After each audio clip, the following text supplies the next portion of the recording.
When it comes to buying golf balls, do you have to pay a premium for a premium golf ball? I managed to get my hands on some Wilson Staff Tour Model, and we're going to test them against the rest of the industry. So when it comes to testing golf balls, there's probably 5 categories I look at. That will be distance, spin, durability, value for money, and feel in no particular order.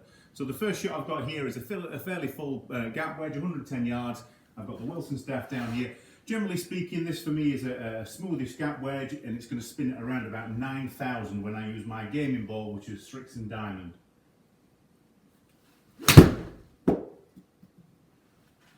Okay, let's spin a little bit more at 9,600, so that's a good start. Feel was similar. It's a good strike too. Again, 9,150, so pretty comparable, maybe slightly higher than the Srixon.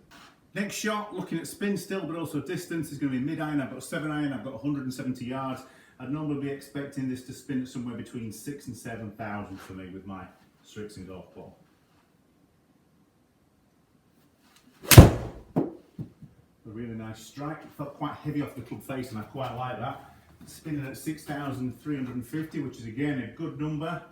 Launching it around about the same height, getting pretty much to where I expect in terms of distance. Again, really nice solid strike.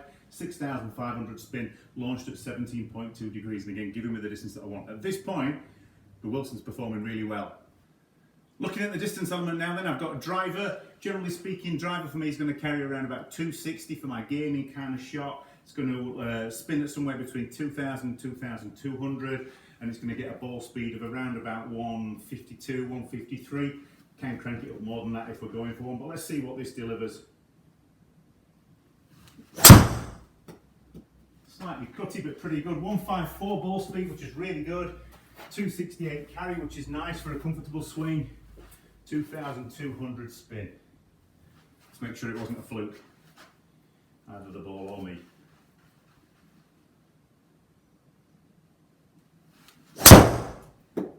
Again, a little bit cutty, but that's still quite interesting. Then still 152 ball speed, 256 carry, and still spinning at 2,500. So at this point, you'd say that the Wilson is as good as the ball that I play.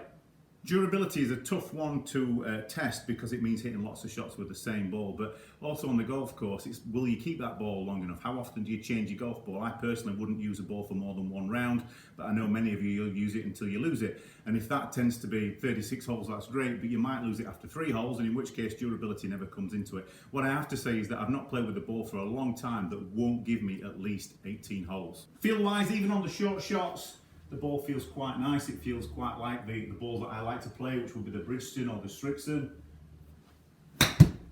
Certainly not losing any kind of performance in terms of spin from the shorter shots as well. I would have no issue gaming this ball.